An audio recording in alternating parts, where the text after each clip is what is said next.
to the Twinsburg Board of Education regular meeting of Wednesday, March 7th, 2018. We'll call the meeting to order at 7 o'clock. Mr. Aho, would you please call the roll? Mr. Solera? Here. Mr. Curtis? Here. Mrs. Davis? Here. Mrs. DeFabio? Here. Mr. Felber? Here.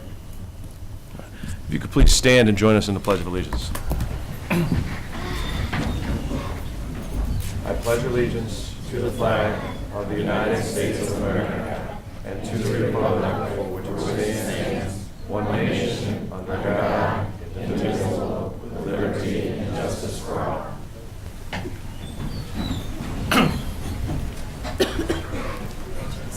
Thank you.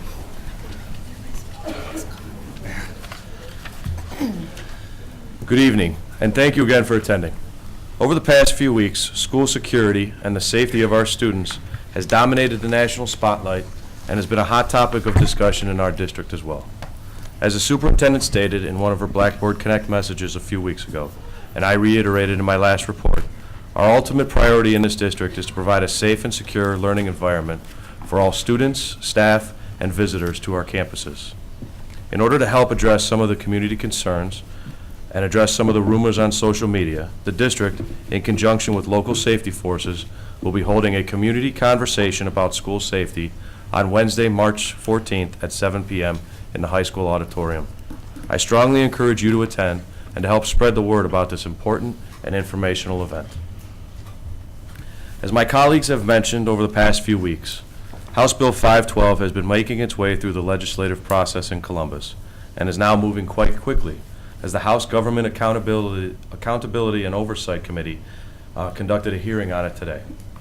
This proposal as it stands will essentially strip the State Board of Education and the state superintendent of nearly all of their duties and authority, and transferring that authority to an appointee of the governor.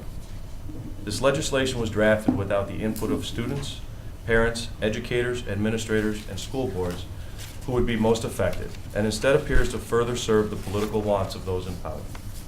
Had the drafters of this bill actually paid attention to what K-12 districts are doing in this state, they would see how districts like Twinsburg are expanding programming and offering our students real-world experiences and opportunities to better prepare them for life after high school.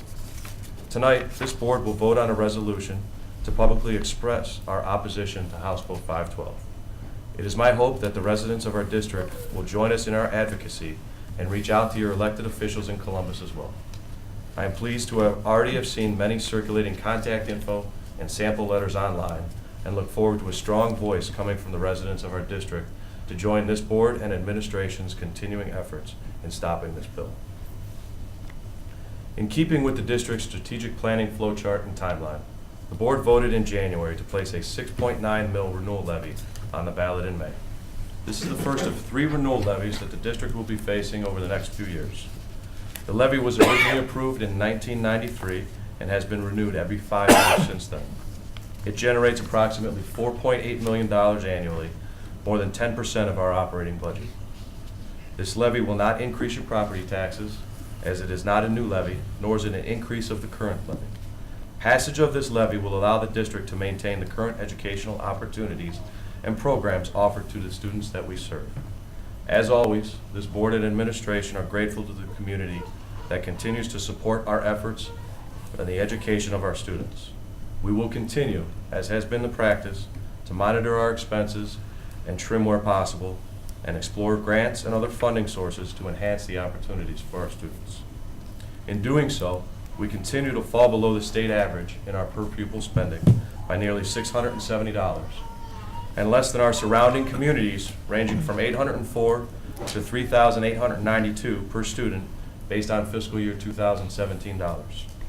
I would ask for your continued support of our kids and your schools leading up to this election in various volunteer opportunities through our Blue Ribbon Committee, at the Pancake Breakfast on April 15th, and on your ballot by voting yes. Thank you, and that concludes my President's report. Ms. Powers. Thank you, Mr. Solera. Good evening, everyone. We have a packed house again, and it's always so great to see our kids and their parents and grandparents and family members out to celebrate great things here in our school district. Before we begin to celebrate all the wonderful things from our Tigers from Samuel Bissell Elementary School and R.B. Chamberlain Middle School, there are a couple of things that I would like to mention this evening. First of all, I can't believe it, but it's time for kindergarten registration. Didn't we just do this? The years go by so fast, and actually tomorrow night, on Thursday, March 8th, is the evening for kindergarten parent kickoff at 6 o'clock p.m. at Wilcox Primary School. Parents of children who will be 5 years of age before August 1st, 2018 are asked to visit the district website at www.twinsburg.k12.oh.us, then click on the For Parents tab, scrolling down to access registration information. Once you're there, you will be asked to create an account, and then you will be asked to complete the pre-registration information. Once you complete that, you'll be able to schedule a kindergarten registration appointment online. And kindergarten registration this year will be held at the Twinsburg Community Center on May 8th, 9th, and 10th. But again, you need to complete the pre-registration information online and schedule your appointment online before registration.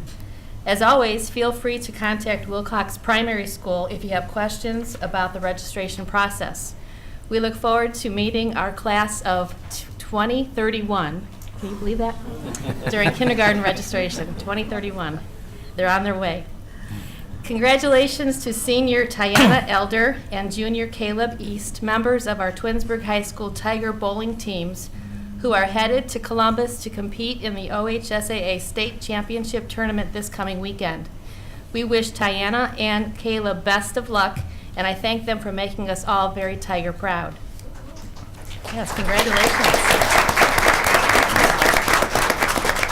In other news, congratulations to Coach Phil Schmook, the entire basketball coaching staff, and to our Twinsburg High School varsity basketball team, finishing the season with an 18-4 record and earning a second-place finish in the Suburban League. Thanks for making us all Tiger proud.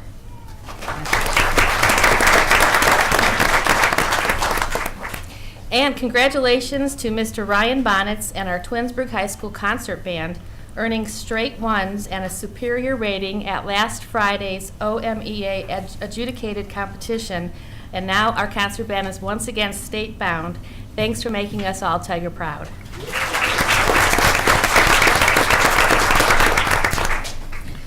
As Mr. Salura already stated this evening, House Bill 512 is detrimental to public education, and we must be diligent in our efforts to oppose this legislation.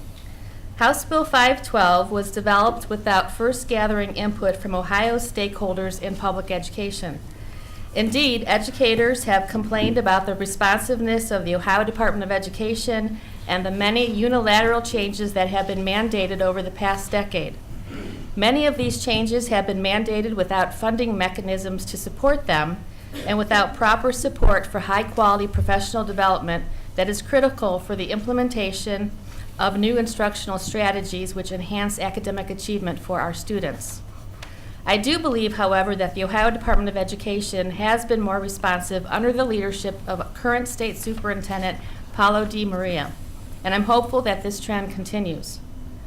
One of the reasons cited for the development of the new state agency, the Department of Learning and Achievement, is for a greater focus on career development.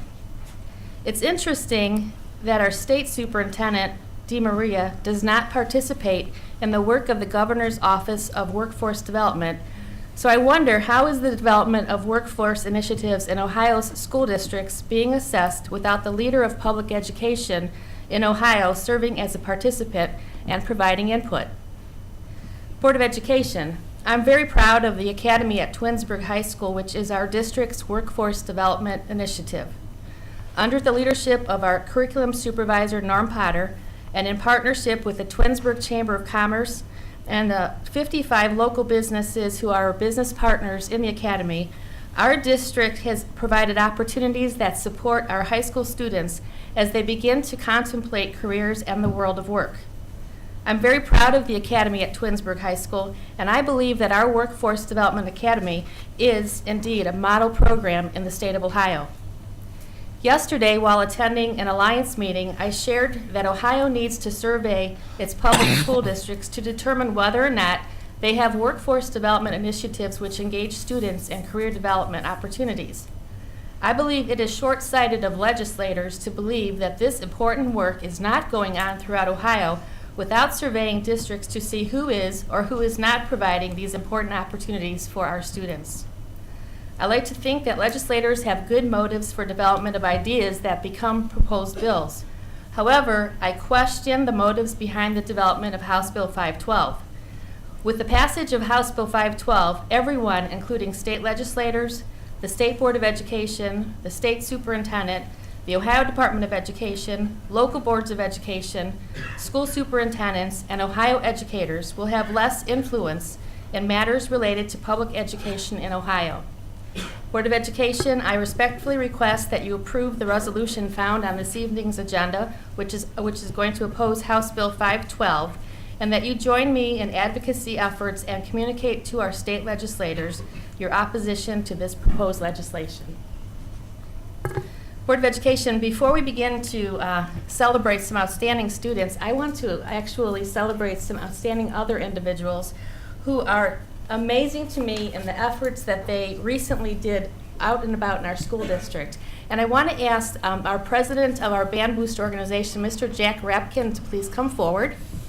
And I don't know if Mr. Ryan Bonnet's our director of bands is here. If he is here, if he would please come forward.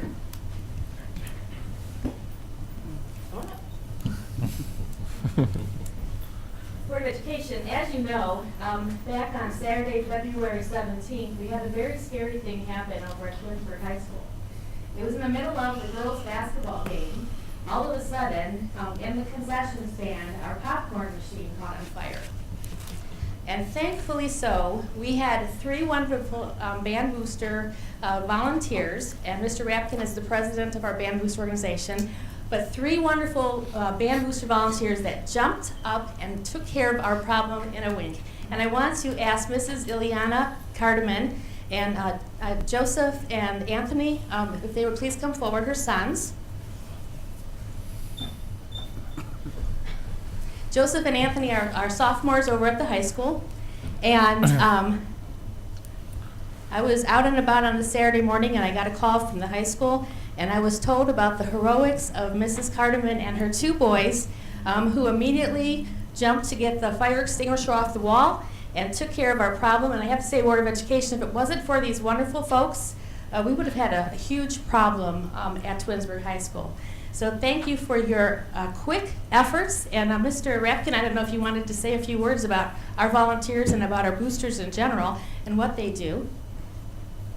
We handle all the functions for the Band Boosters throughout the season, and I can only say that if it wasn't for you, we would have probably not had a concession stand. So we're going to be listening for a while, so thank you very much. And he's also going to be honored at our Band Booster Banquet meeting as well.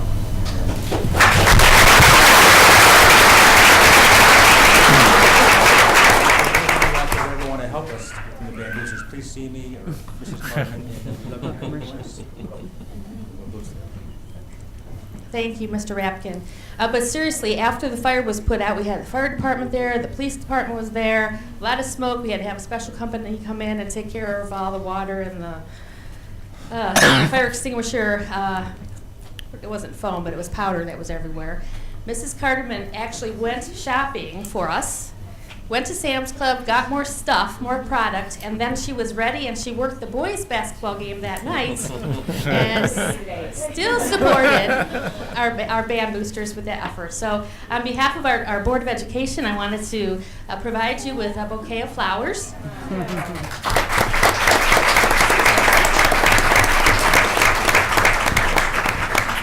And these 2 wonderful, outstanding Tigers who were there all day and were here, actually there to help moms, sell the popcorn and the pop and the candy. And boy, did their day turn a different direction. So, on behalf of the Board of Education, gentlemen, I have a certificate and a little gift to say thank you. This is Joseph's, and this is Anthony's.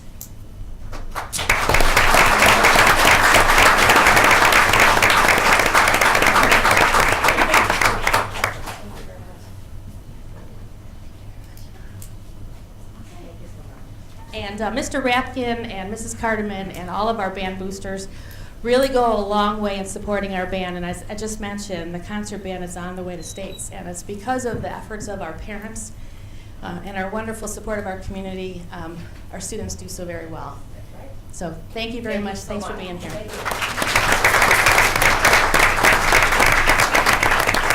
Now I'd like to ask Mrs. Misty Johnson to come forward, and Mr. Scott Assey. I'm sorry, Mr. Scott Winter. I really do know the staff. That's a Freudian slip. Too many Scots. So I believe it was Monday, February 26th. I was over at Samuel Bissell Elementary School. I was actually in the process of evaluating Mrs. Johnson. I was doing a principal observation. And I walked in the building, and there was all this chatter about something amazing that had just happened. And I said, Mrs. Johnson, what happened? And you've got to hear the story from Mrs. Johnson. Good evening, everyone. It was a very tense moment. You know, so many times you go for trainings and you never know if you're going to ever have to use those trainings. In the back of your mind, sometimes you say, well, I hope I never have to use these trainings, but they're always good to have, right?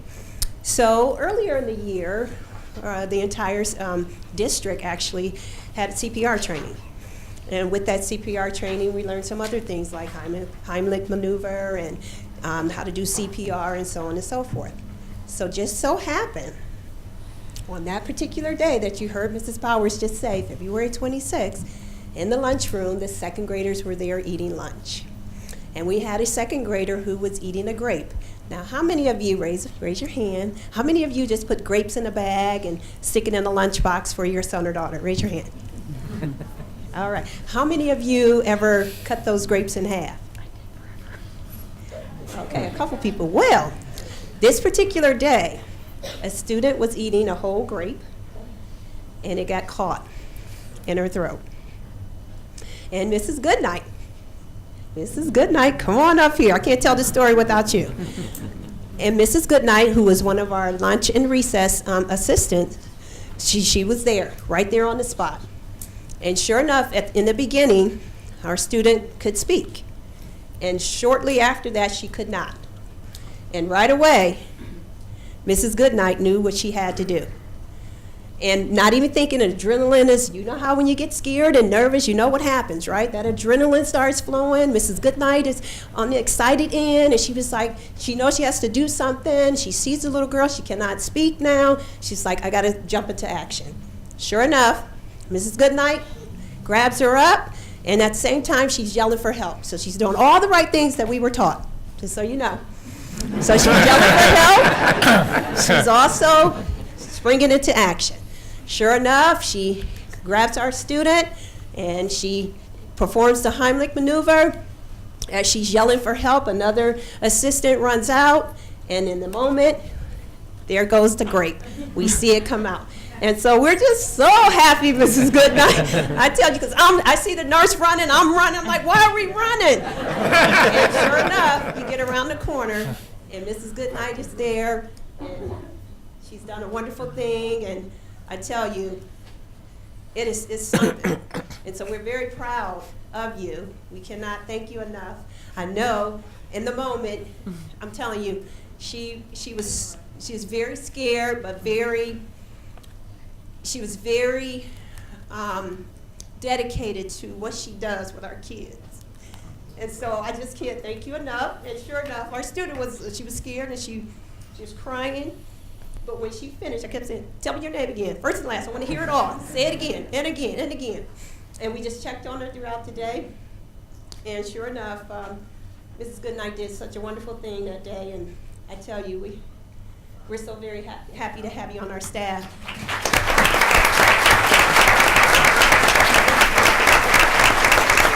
But I'm going to tell you a funny before I hand the mic over to Mrs. Powers.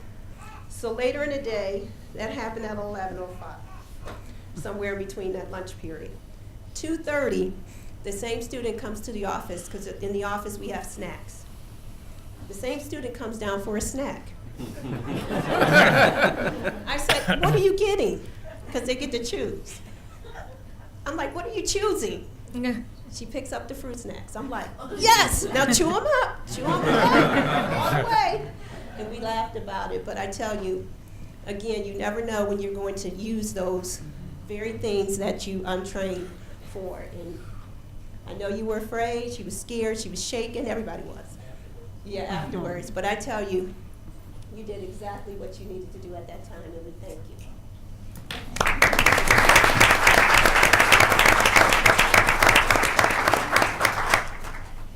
Mrs. Goodnight, I know this bouquet of flowers doesn't even begin to demonstrate the thanks of the Board of Education and myself, Mrs. Johnson, Mr. Winter, and the entire staff.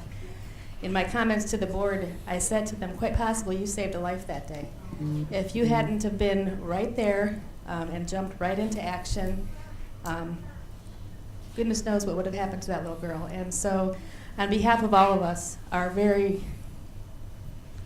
largest heartfelt thanks, because you made a difference. You were the guardian angel of that little girl that day, and we will always remember your valiant efforts, your quick run to action, and making sure that you put that child before everything else to make sure she was safe. So thank you.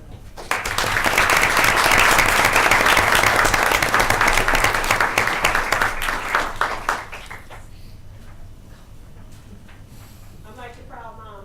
I'm sorry.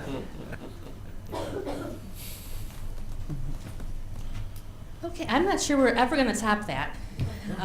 Because honestly, you know, I'm so proud of our staff, and seriously, we have all been trained in CPR, and back in the fall we had our football coaches here who actually jumped into action when a young man had a heart issue. And here again this evening we have one of our playground lunchroom assistants who received the same training as our coaching staff and knew in a moment's notice that we had a little one in peril and just jumped into action. And so I just don't even, can't even explain what that means. You know, when I have the responsibility of 4,100 kids and to be able to work with the staff that is just so dedicated to the children, not only academically, but making sure that they're safe. And as Mr. Salura just mentioned, you know, the community conversation about school safety has loomed large the last 3 weeks, and we're taking that very seriously. Yesterday, Chief Morgan, Chief Noga, and Assistant Fire Chief Basso and Assistant Police Chief Goncheski met with my principals to talk about school safety, to make sure we're doing everything that we can. But putting that aside, what's really important is making sure that every single one of our kids get what they need. And in a moment's notice, I am sure that my staff is there to do that. So, Board of Education, I'm very proud of Mrs. Goodnight, proud of those football coaches, proud of the staff that really takes that responsibility very seriously. And it's not a day that I'm not grateful and thankful that people are here to support our kids. So, on behalf of everyone, thanks, Pat.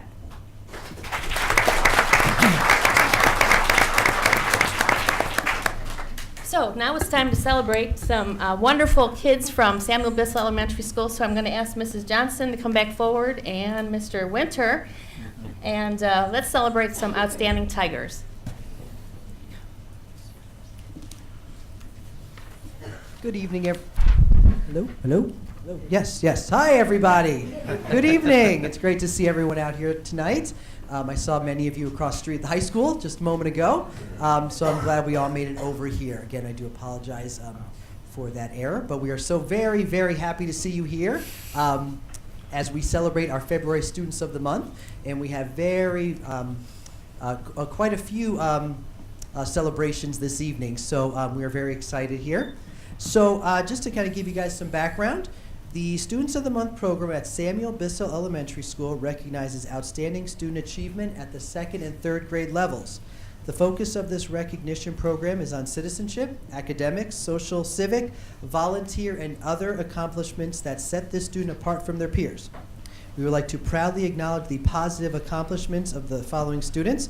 And we're going to go ahead and start with 2nd grade. And so when we call you up here, you're going to shake a few hands. We're going to give you a pin and your certificate, and then if you can make your way up to the front here and hold those certificates nice in front of you so everyone can get a good look at you and get a nice picture of you, okay? So we will start with Colin Cameron from Miss Jolly's class.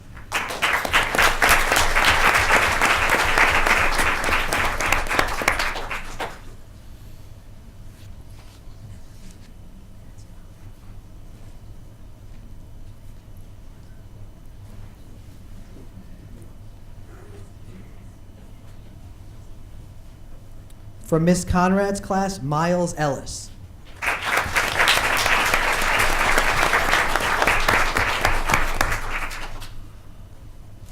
From Mrs. Ziska's class, Lucy Hop.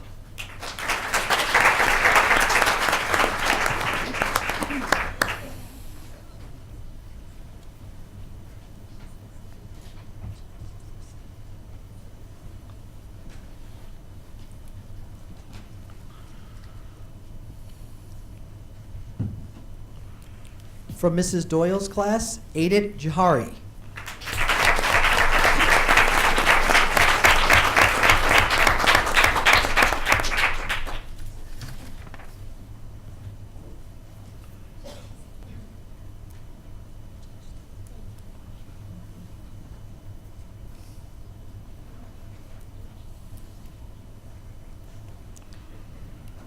And from Mrs. Robles' class, Riley Mook.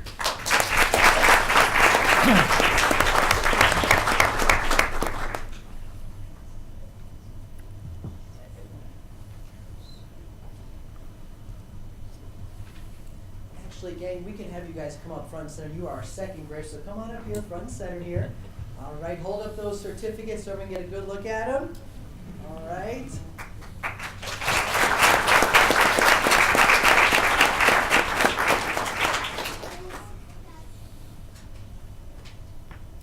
Hold them up there so everyone can see.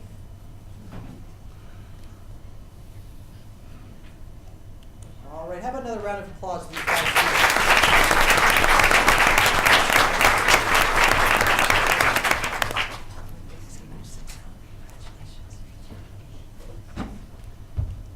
All right, and here are third grade students of the month, starting with Cameron Bannis from Mr. Lavis's class.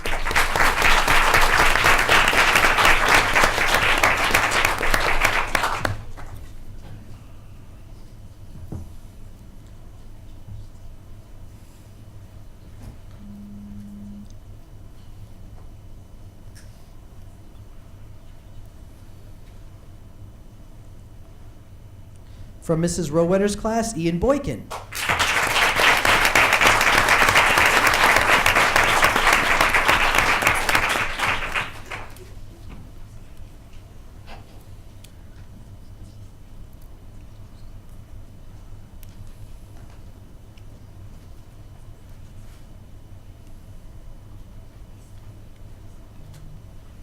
From Mrs. Podkolitsky's class, Lily He.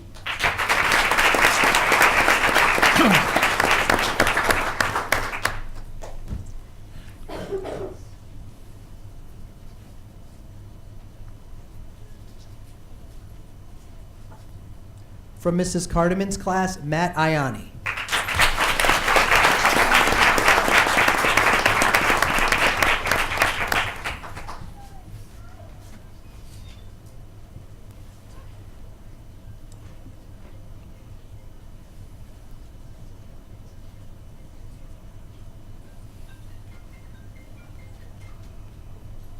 Also from Miss Cardiman's class, Ileana Correa.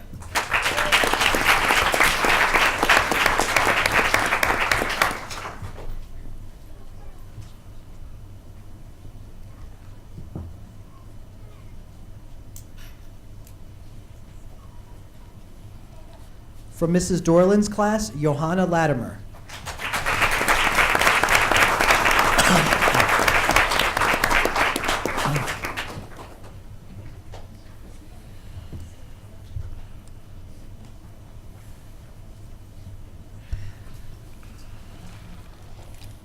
From Mrs. Finn's class, Maddie Novak.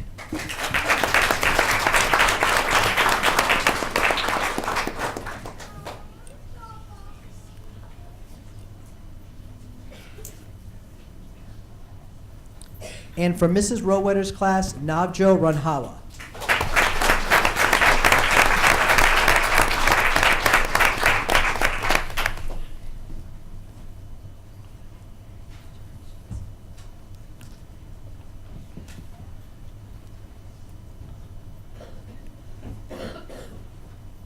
All right, gang, hold those certificates up. Make sure everyone gets a good shot of you guys.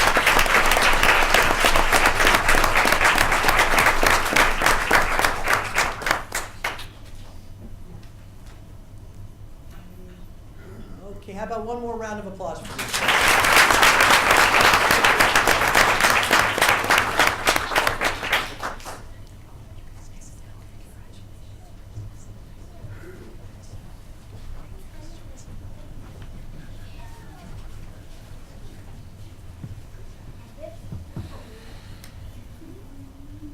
All right, so before we announce who our staff of the month are there any Samuel Bissell Elementary School staff? If you're in the area here, can you stand up?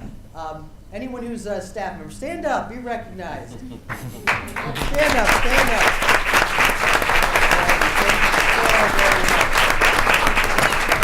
I just want to, and we have a couple folks in the back who weren't able to come in. I just want to say thank you for everything that you do each and every day for our students and staff. You guys are truly wonderful. So thank you guys so very much. Let's give them a round of applause again, shall we?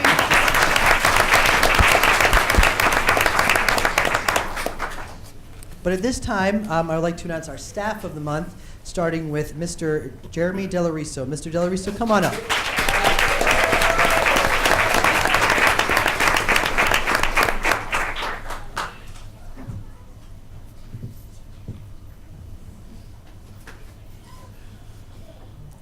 And Mr. D, as he's affectionately known at Samuel Bissell, was nominated by Mrs. Haynes and Mrs. Depew, and they wrote, I would like to take this opportunity to nominate Mr. Jeremy Delariso for Staff of the Month.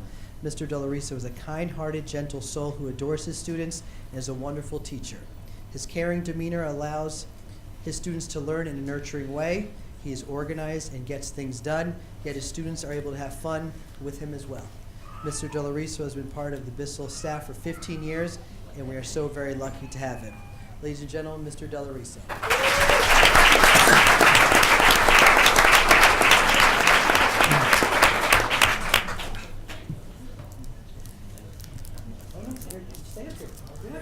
Absolutely. And our second staff of the month is Mrs. Allison Lancashire. Come on up.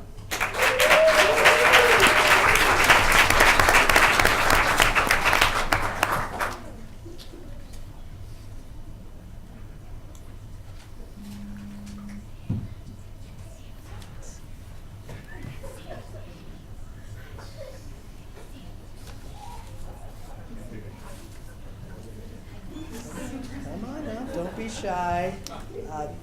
And Mrs. L, as she known as known as Samuel Bissell, was nominated by Miss Belinsky, second grade teacher, and she wrote, Mrs. Lancashire has been an excellent addition to our Samuel Bissell Elementary School family. She spends half of her day at Wilcox and then heads over to Bissell to end her day with Mr. Eustace and myself. I am very impressed on how she can juggle working at both schools and always gives 110% in everything she does. She works daily with two of my students who need support in academics, and seeing how she adapts and differentiates each lesson for them makes me proud that we have such a caring, compassionate, and diligent staff member. After each lesson, we speak about how things went, what went well, what didn't go so well, and we both try to come up with ideas to help aid both students to success. We work very well together, and I love co-teaching with her. I am extremely thrilled to nominate Allison Lancashire for Samuel Bissell Elementary Staff of the Month, and feel very privileged that she's a part of our team. Ladies and gentlemen, Mrs. Lancashire.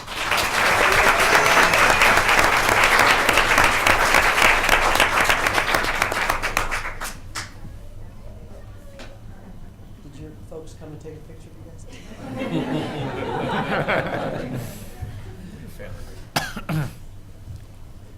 Right, so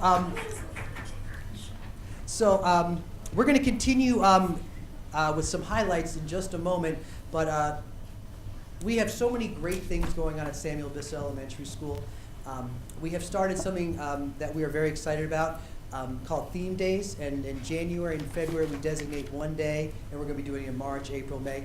One day where we do a lot of different activities, some stream activities, activities to show our grit, and so we are very happy to be doing that. We had 2 successful days, one in January, one in February, so we're very excited to continue that throughout the remainder of the school year.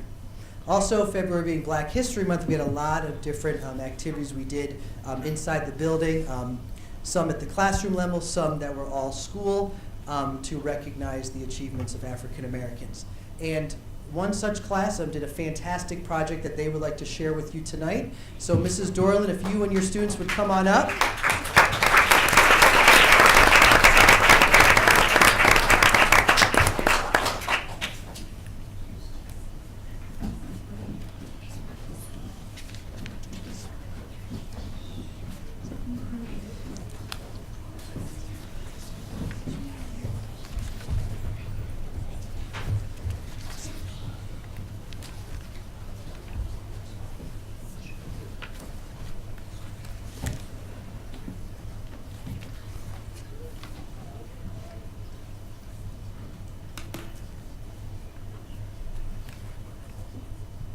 Good evening, everybody. I'm Mrs. Dorland, and I'm so proud of my class. They have been working so hard on an African American history project that they would like to share with you tonight.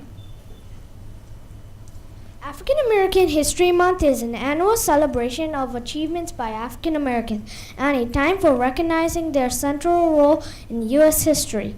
The event grew out of Negro History Week, created by noted historian Carter G. Woodson and other prominent African Americans. Woodson wanted to provide a kind of real education, one that inspires people to live more abundantly, to learn to begin with life as they find it and make it better. Since 1976, every U.S. president has officially designated the month of February as Black History Month. Other countries around the world, including Canada and the United Kingdom, also devote a month to celebrate Black history. During this month, African Americans are recognized and celebrated for their achievements in American history. Our class has created a cereal box book report project. For this project, we had to read a biography about an African American who inspired us and had a part in shaping America's history. Then we used a cereal box to present the information that we learned. First, we made the front of the box, in which we invented a name and a shape for our cereal related to the person we read about. For the right side of the box, we made a list of ingredients. Which includes an introduction and a few sentences about the person's accomplishments and how we are affected by them. On the left side of the box, the nutritional information was given, which includes a summary of 3 or more significant events in the person's life. On the top of the box, we rated the book, and on the back, we made up a unique game that focuses on the individual we reported on. Some of us even included a prize. We really enjoyed completing this project and learning about the importance and accomplishments of these great Americans. Thank you very much.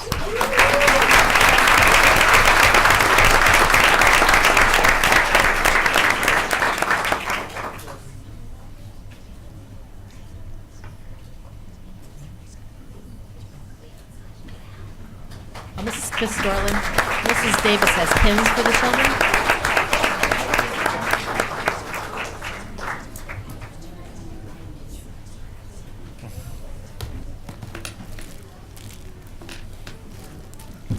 Mrs. Dorland, that was a very unique way of covering some very important historical facts. Oh, I'm sure of it, and that was a great presentation. Thanks for being here tonight.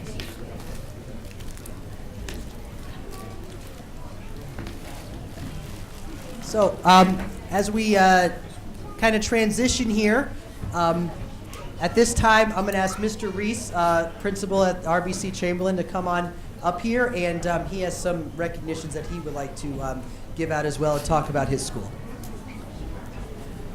Thank you.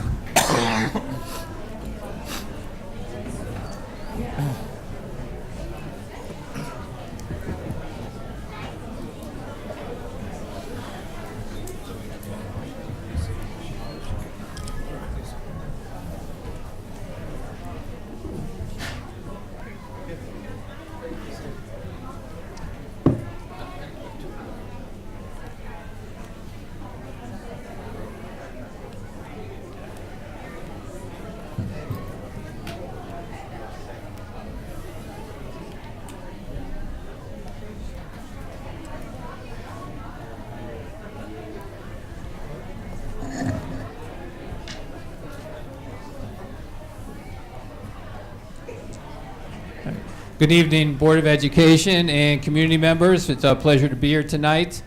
Since the last time RBC presented at the school board meeting, we have been very busy, and I'm very proud of our accomplishments over the last month. Let's start with our RBC singers.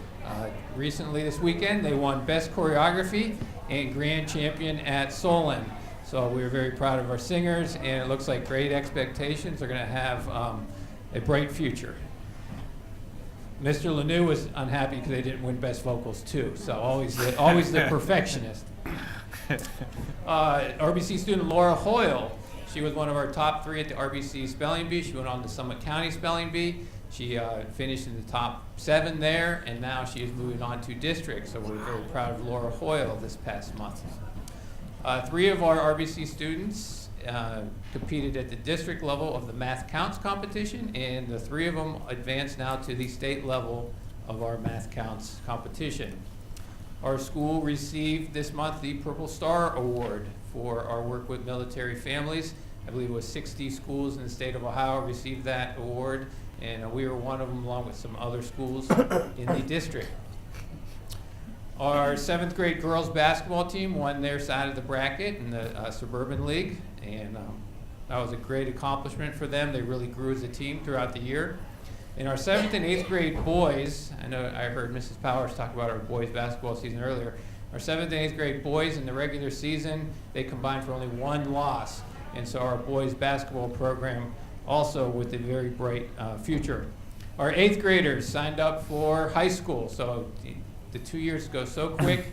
We just get to know them, and now they're off to high school. And we have a PBS program. We call it our Tiger Day. Every 3 weeks, kids get a reward for meeting expectations. And we had the best Tiger Day ever. Rick Smith Jr., who's going to be performing for our PTA pretty soon, came in for the school and performed for the kids at a very, very small cost. And that was their reward for Tiger Day. And today was the last day where we finished up our work with the Diversity Center for the year. It's a new program this year.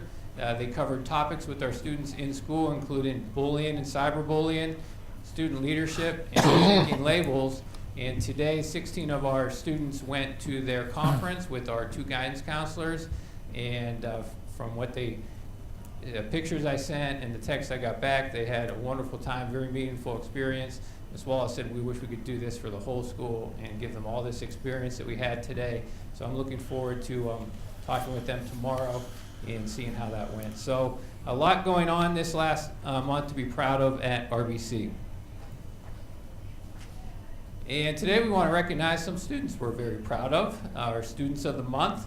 Criteria for our Students of the Month include they show respect and consideration, enthusiasm for academics and extracurriculars. They exert a positive influence on classmates. They exhibit leadership, patriotism, and democratic principles, and they show responsibility. So our Students of the Month for the month of February, we have Natalie Falkenberg.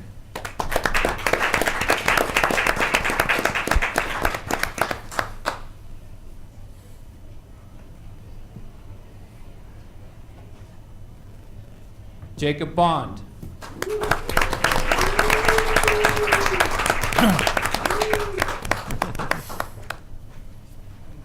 Sophia Middleberg.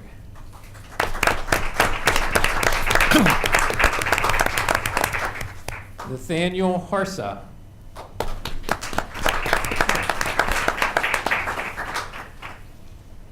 Kayla McClendon.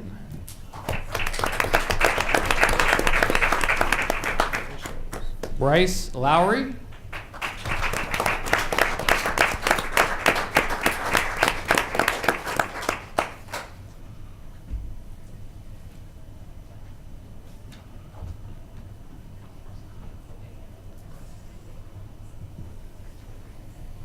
Also, since Bryce is up here, Bryce was recently recognized in Cleveland for his foundation, Art for Autism. So Bryce has done a lot of great work.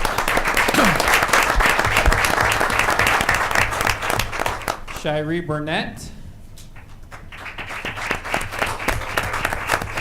And Tavish Pereira.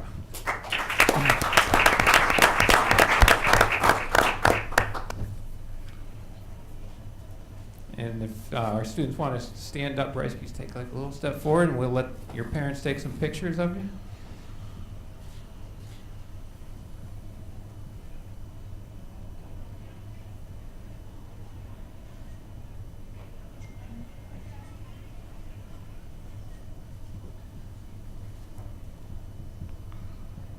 All right, one more round of applause for the students of the month. Guys, good job. Thank you for all you do for us to help us make us a great school and some of these recognitions that we receive. Thank you, Board of Education.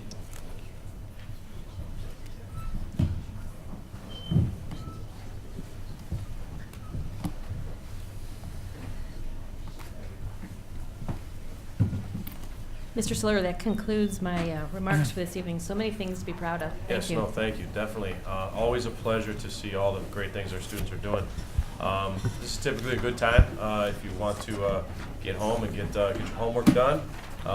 We appreciate you guys sharing your children and their great things they've done with us.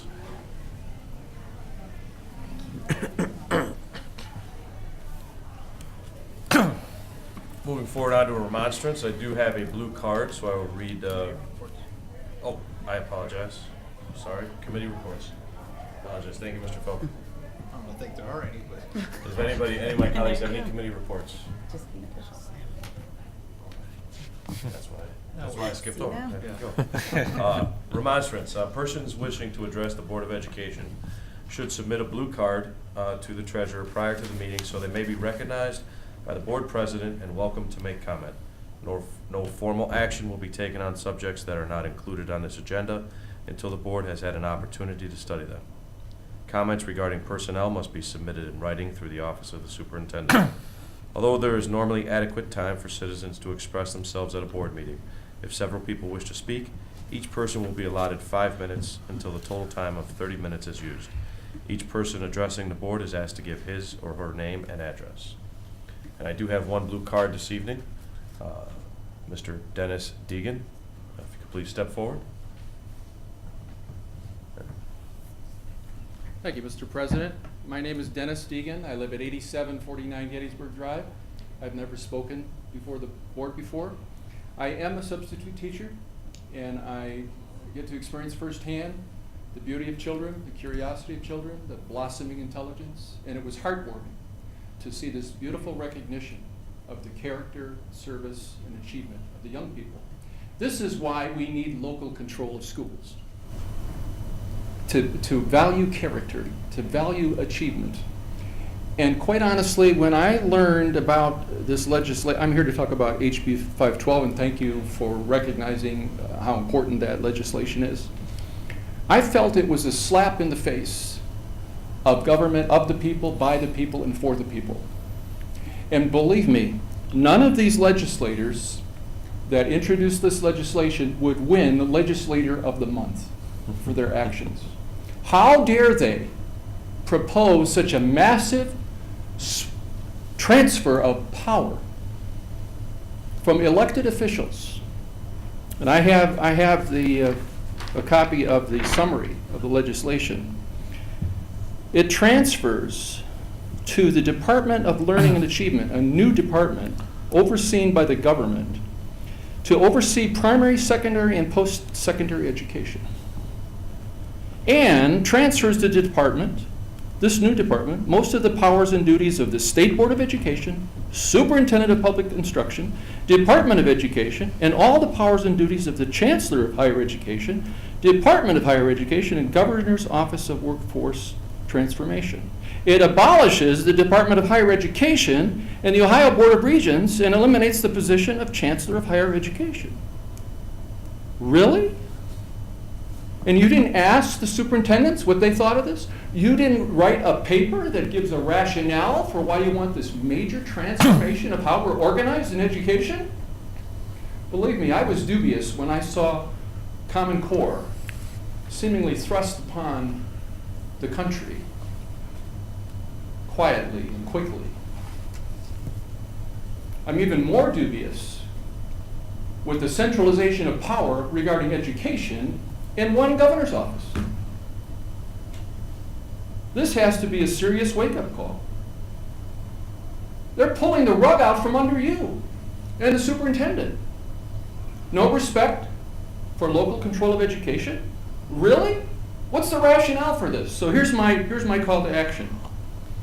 I would like to ask the school board to request or demand a complete rationale in writing from the governor and from the legislators who wrote this legislation is what their purposes are, what's driving this, and what's in it for them.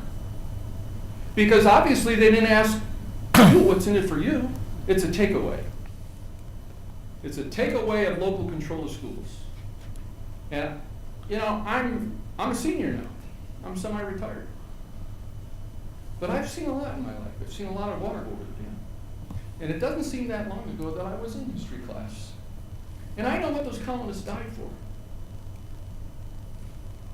They fought the British because of taxation without representation. They died to fight for liberty and freedom. I see this as a slippery slope. I think it's startling, it's shocking, it's a betrayal of trust in the people that elected these people. Who are they serving? I'm sorry there aren't more people here, but we need grassroots involvement in government today. And, you know, I'm just appalled at what they're proposing. And I want to know why they're proposing. I hope I've just demonstrated that as an educator, I care about kids, I care about local control of schools, and I think there's something sacred about what's going on. We need to protect it, and I encourage you to do everything in your power to stand up for what's right. So we can have more family gatherings like this. This is family here. We can't lose family in education. And I fear the centralization is the wrong direction. Thank you. Thank you. Thank you very much, Mr. Deegan, for your thoughtful words. And I appreciate your stepping up in your advocacy efforts as a citizen as well. Thank you. Don't have any more blue cards. We will move on to Treasurer's Report recommendations. Without objection from my colleagues, I will read items G1 and 2. Resolved that the Twinsburg Board of Education approves the following meeting minutes, regular meeting of February 21st, 2018, as sent to the board under separate cover. Item G2, resolved that the Twinsburg Board of Education accepts the amounts and rates as determined by the Budget Commission and authorizing the necessary tax levies and certifying them to the county fiscal officer, as sent to the board under separate cover. I have a motion to accept items G1 and 2. So moved. Mr. Curtis, do I have a second? Second. Mrs. Davis, second. Any discussion? Mr. Hoyle, please call the roll. Mr. Curtis? Yes. Mrs. Davis? Yes. Mrs. DeFabio? Yes. Mr. Felber? Yes. Mr. Solera? Yes. Items G1 and 2 pass 5-0. Without objection, I'll read items H1 through 3. Item H1, resolved that the Twinsburg Board of Education accepts the certificated licensed personnel and/or contract recommendations detailed in the attached exhibit as per the dates, terms, and other applicable conditions specified, pending satisfactory ORC background checks. Item H2, resolved that the Twinsburg Board of Education accepts the classified personnel and/or contract recommendations detailed in the attached exhibit as per the dates, terms, and other applicable conditions specified, pending satisfactory ORC background checks. Item H3, resolved that the Twinsburg Board of Education accepts the supplemental contract recommendations detailed in the attached exhibit as per the dates, terms, and other applicable conditions specified, pending satisfactory ORC background checks. Do I have a motion for items H1 through 3? So moved. Mr. Felber, do I have a second? Second. Ms. Davis, second. Discussion? Still I would- under you? Yeah. I would like to recognize Mr. Don Jones, who is listed here for 32 years of service to the district. Is definitely appreciated, as well as Ms. Darlene Leroy, 26 and a half years of service to the district.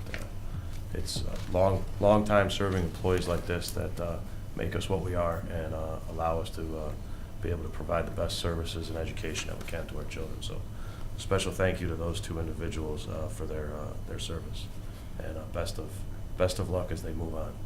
And just to echo you, I'd like to thank them for their service as well. And I know two of my children have had Mr. Schultz. One currently has him, and really learning a lot in that class, and makes it kind of fun and interesting, which sometimes history, depending on who you have, isn't always. But get a good teacher like Mr. Schultz, and it makes it it just, you know, livens it up. And I just want to wish them luck.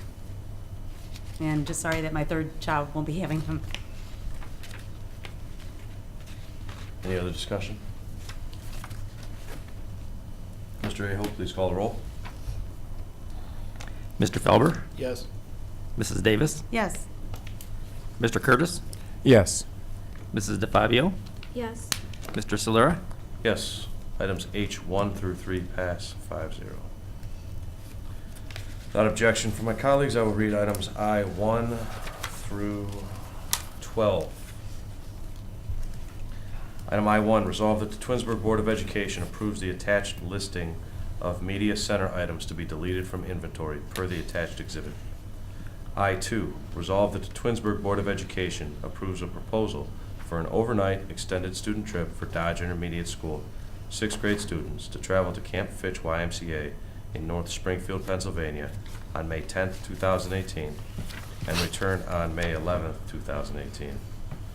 The cost of this trip will be paid for by the students as sent to the board under separate cover. Item I3, resolve that the Twinsburg Board of Education approves a proposal for an overnight extended student trip for the Twinsburg High School Great Expectations Show Choir to travel to Wheaton, Illinois for the Wheaton-Warrenville South High School Show Choir Invitational on March 9th, 2018, and returning on March 11th, 2018. The cost of this trip is being paid in full by the Twinsburg Vocal Music Boosters as sent to the board under separate cover. I4, resolve that the Twinsburg Board of Education approves a proposal for an overnight extended student trip for the Twinsburg High School Great Expectations Show Choir to travel to Washington, D.C. for the Hanover Lee Davis Show Choir competition on March 15th and returning on March 18th, 2018. The cost of this trip is being paid in full by the Twinsburg Vocal Music Boosters as sent to the board under separate cover. Resolved that the Twinsburg, item I5, resolved that the Twinsburg Board of Education approves a proposal for an overnight extended student trip for the Twinsburg High School bowling team to travel to Columbus, Ohio for the OHSAA State Tournament on March 8th, 2018, and returning on March 10th, 2018.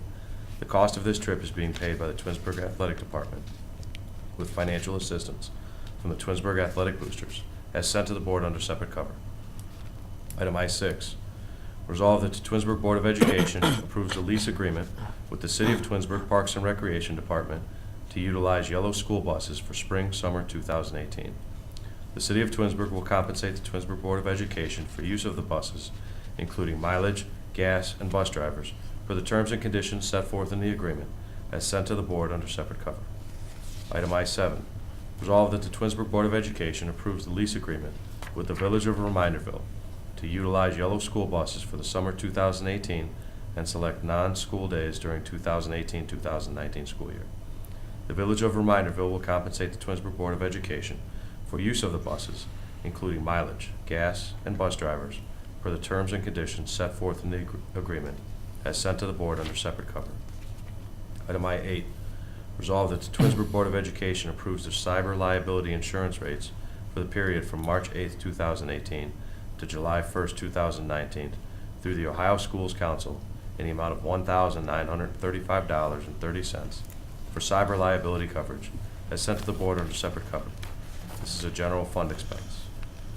Item I9, resolved that the Twinsburg Board of Education approves the gymnastics facility use agreement with Gym World of Twinsburg, 9085 Dutton Drive, Twinsburg, Ohio, 44087, for use of the gymnastics facility for the Twinsburg High School gymnastics team from November 2nd, 2018 through March 1st, 2019, for the terms and conditions set forth in the agreement as sent to the board under separate cover. Item I10, resolved that the Twinsburg Board of Education approves the bowling facility use agreement with Roseland Lanes, 26383 Broadway Avenue, Bedford, Ohio, 44146, for the use of the bowling facility for the Twinsburg High School bowling team from November 2nd, 2018 through March 1st, 2019, for the terms and conditions set forth in this agreement as sent to the board under separate cover. Item I11, Resolved that the Twinsburg Board of Education approves the following revised job descriptions as per the attached exhibit. Administrative Assistant, High School Attendance, Administrative Assistant, High School Guidance, EMIS, Administrative Assistant, Middle School, Pupil Services Department Secretary, and Receptionist District Registrar.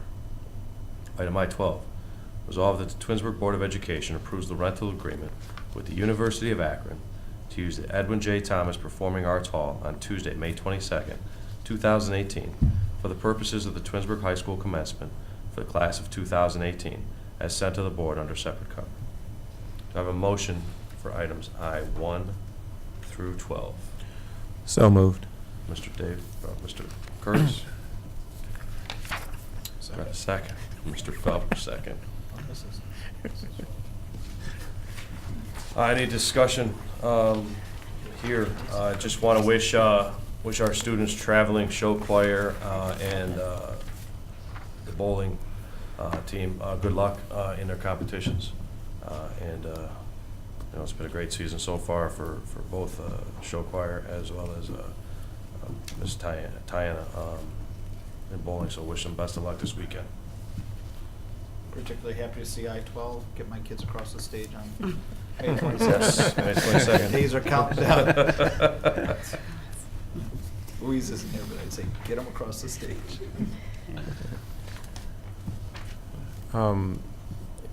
Chad or Mrs. Powers, I-8, can you just describe that a little bit, go into a little bit more detail in terms of what that entails, the cyber liability insurance?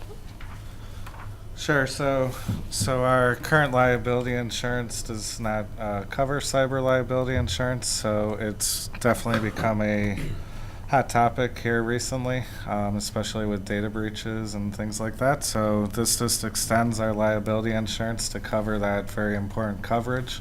It's through our purchasing consortium, which is the Ohio Schools Council, and it increases our cyber liability insurance, or covers us for those conditions. It matches our liability insurance term for our other insurance, that our general liability and fleet insurance. The other thing is it provides us with additional resources and actually a support line that if we ever do encounter something like that, which we hope we never do, but if we do, we have a support line that's available to us as well to help guide us through the entire process. So it's a pretty nice coverage for a fairly minimal cost. Thank you, I appreciate that. Any other discussion on items I-1 through 12? All right, Mr. Aho, please call the roll. Mr. Curtis? Yes. Mr. Felber? Yes. Mrs. Davis? Yes. Mrs. DeFabio? Yes. Mr. Solera? Yes. Without objection, I'll read items I-13 and I-14 together. Actually, first, items I-1 through 12 passes 5-0.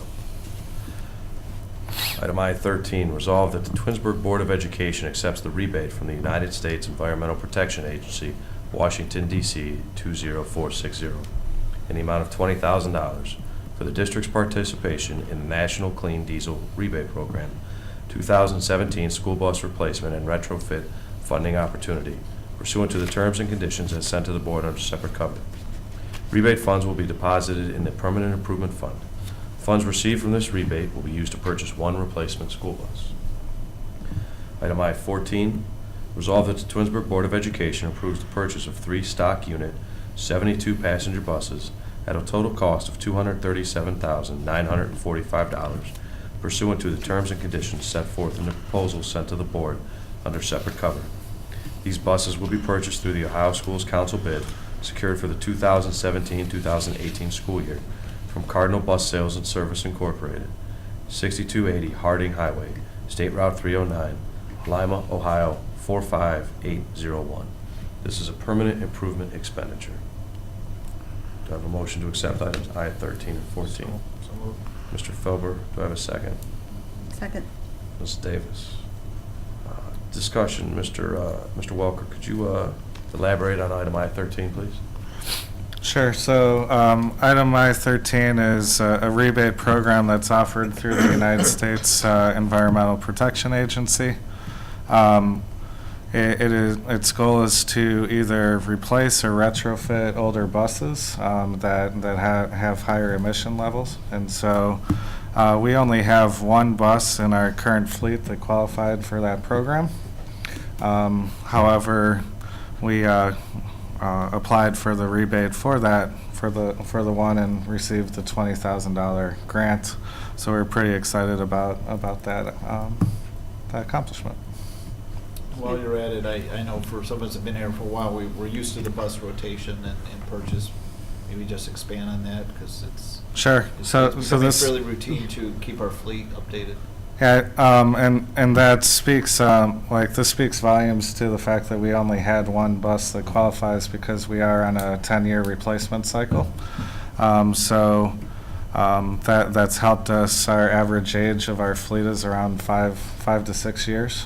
And so item I-14 is continuing that bus replacement cycle of the 10-year replacement cycle. As part of that, Ohio Schools Council were able to lock in our pricing from October of last year.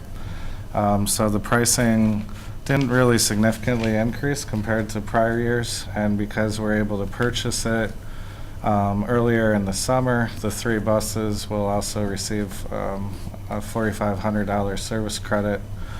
So we, through our participation with the Ohio Schools Council bid, we were able to secure pretty low pricing for the buses. Thanks. Any other discussion on items I-13 and 14? Mr. Aho, will you please call the roll? Mr. Felber? Yes. Mrs. Davis? Yes. Mr. Curtis? Yes. Mrs. DeFabio? Yes. Mr. Solera? Yes. Item I-13 and 14 passes 5-0. Item I-15. Whereas the Ohio House of Representatives is currently considering legislation that would consolidate the Ohio Department of Education, the Ohio Department of Higher Education, and the Governor's Office of Workforce Transformation into a new state agency called the Department of Learning and Achievement. And whereas the proposal transfers nearly all the duties and authority of the State Board of Education and the Superintendent of Public Instruction to the new state agency.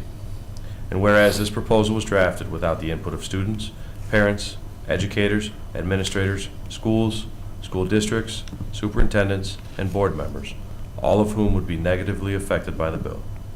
And whereas this legislation creates an environment in which the unique needs of students, educators, parents, and school districts will be lost within an expanded bureaucracy, and the role and authority of the elected members of the State Board of Education would be undermined by stripping the board of nearly all of its duties.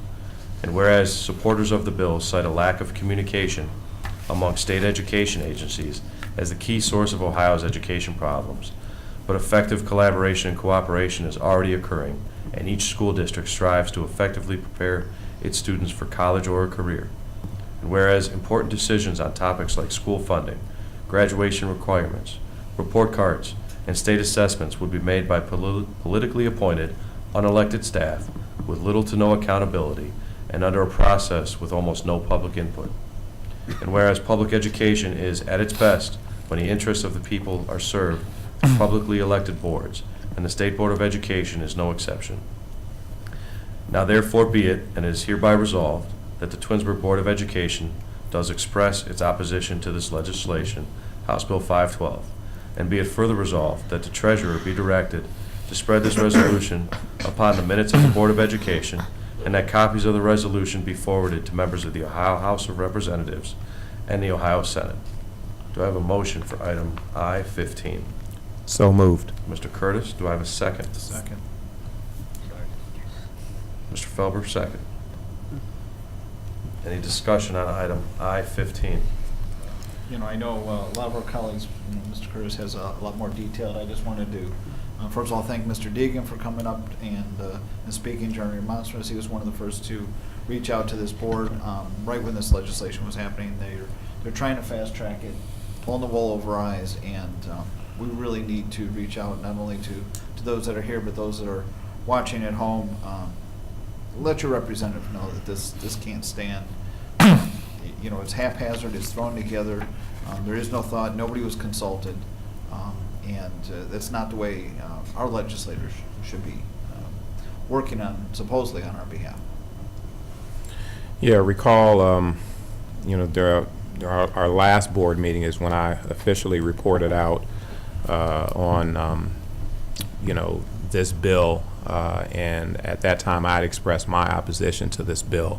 The day that the bill was released, I had extensive conversations with our state rep, Christina Rogner, and expressed those same reservations and what's listed here in the resolution. I'm extremely pleased that we as a board are going to step up in an official capacity so that the legislature knows how we feel.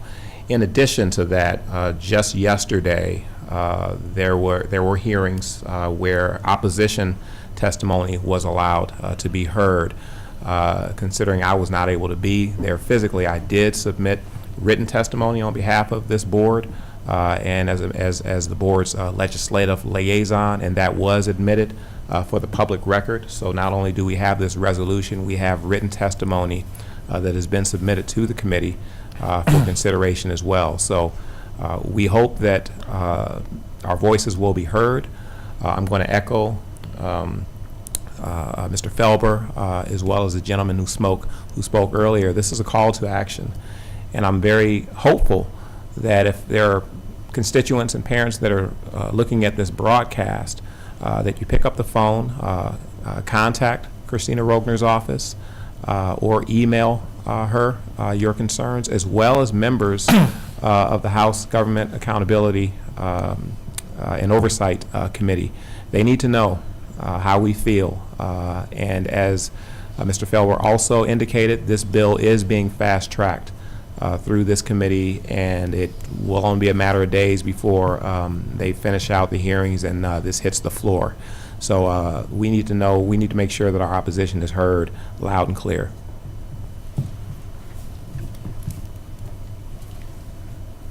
Any other comments regarding item I-15?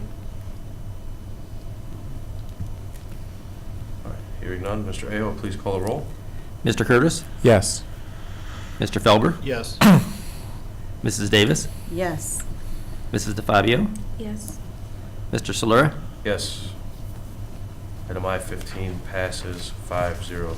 Thank you to my colleagues. Moving on to item J, miscellaneous. Sure. I'm going to again thank Mr. Jones. I think I thanked Mr. Schultz earlier. He's a great teacher too, and I think he's maybe past 32 years. So I'm going to thank him as well, but I will apologize to Mr. Jones and thank him for his service and congratulate him on his upcoming retirement. It hit me as I was sitting there that I said the wrong name. Mr. Curtis, I Nobody? see you have a Well, paperback book here. Go ahead. well, I wanted to make sure that everyone had an opportunity to go because I Ordering pizza. have a lot. So I'm hoping that no one else has anything to say during miscellaneous. No? Okay. It's evidence of a lot of work. No, so at the last board meeting, I had announced that I thought I was going to miss. I thought I was going to miss the meeting, and it turns out everything that was going on in Washington was done, and my flight. I was able to get a flight in prior to the board meeting, so I could be here. So it's been a long day, but I am back. I've been in Washington D.C. And since Sunday through today, attending a national policy seminar on education, and I had an opportunity to hear a lot of information in terms of what's going on legislatively, and also had a full day yesterday and also part of the day today on the Hill, you know, talking to representatives and basically making sure that our concerns are heard and trying to get a really good understanding of kind of what's happening, what's moving, and so forth and so on. So I was able to meet with Representative Dave Joyce, an aide for Representative Jim Renacci, met personally with Representative Marcia Fudge and also Senator Rob Portman.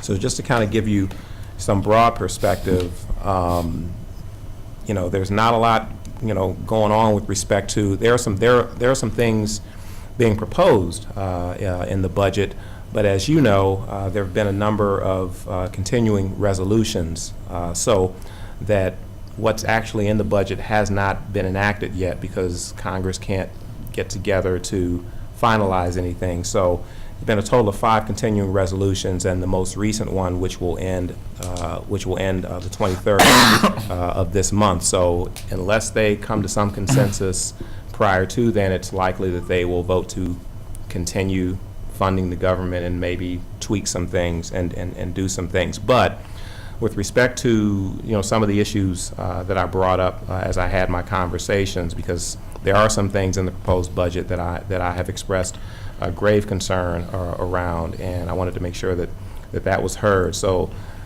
first and foremost, there just the education budget is being proposed as some serious cuts.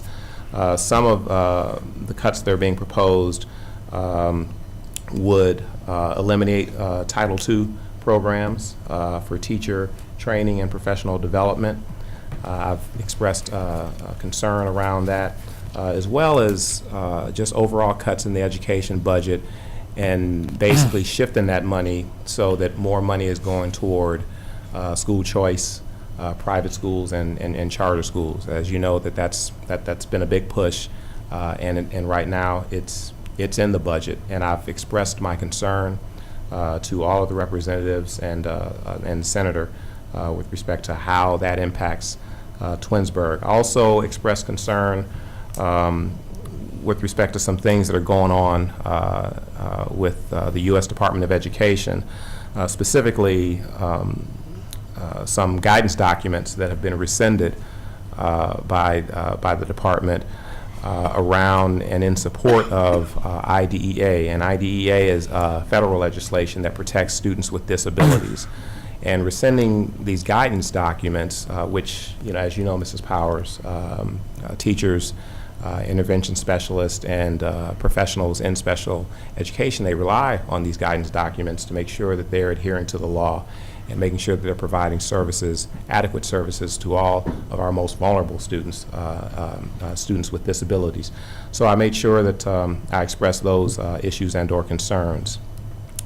What I'm told, all of the issues in education, really I was told 85 to 90% of the issues that exist around education has to do with the federal government's level of involvement in education. There's belief that the federal government should have less involvement in educational issues, and as we often hear, we need those things to be left to the states. And so there's not much consensus around coming together with respect to general K through 12 education.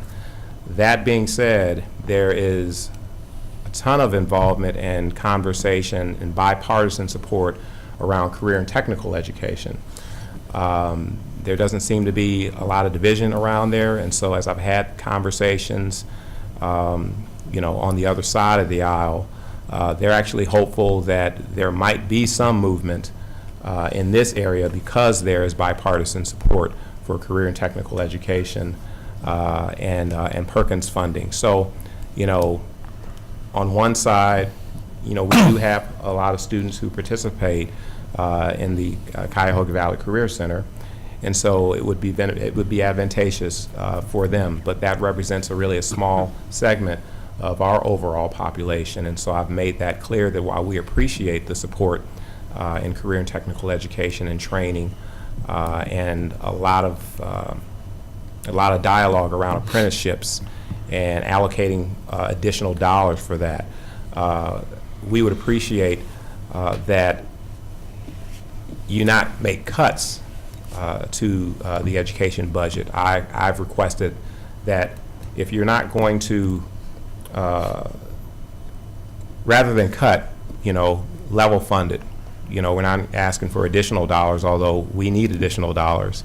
But rather than, cut, at least level fund it So that's been a request, and we'll see what happens. But I'm told that until they come to agreement on a final budget, which no one that I spoke with was very optimistic that that was going to happen, we'll continue to have continuing resolutions until, there's some resolution about that. So, again, with the Title II programs for teacher professional development and training, it's slated to be about $1 billion that's going to go away in those programs, and training for that is slated to just be cut away.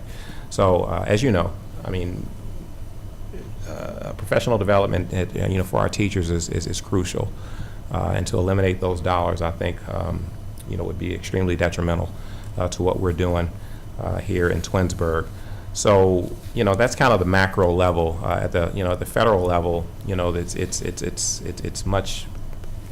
a lot different than when I go down to the State House and I advocate, because a lot of our funding is impacted based on the formulas in the State House. But at the federal level, it's a different ball game, and you don't get as much time, and you often don't meet personally with the representatives or the senators. I was fortunate to meet with 3 of them, so I'm hopeful that they hear us. I'm hopeful that we get some good news sooner than later. But I just wanted to make sure I gave an update to the board relative to my activities in Washington over the last 3 days.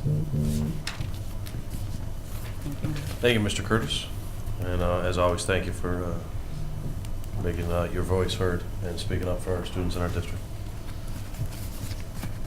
Any other miscellaneous, Mrs. Powers? Just a reminder to the board and to the community that we're co-hosting the community conversation about school safety next Wednesday, the 14th at 7 o'clock. And part of the focus was to make sure that we were focused, and so there is an online survey that is open until 4 o'clock tomorrow that we ask members of our community to go in and pose some questions. And then we'll be meeting with Chief Nelson end of this week to formulate the presentation around what people really want to talk about when it comes to school safety. So I invite you, moms and dads or residents of the community, to go on our website.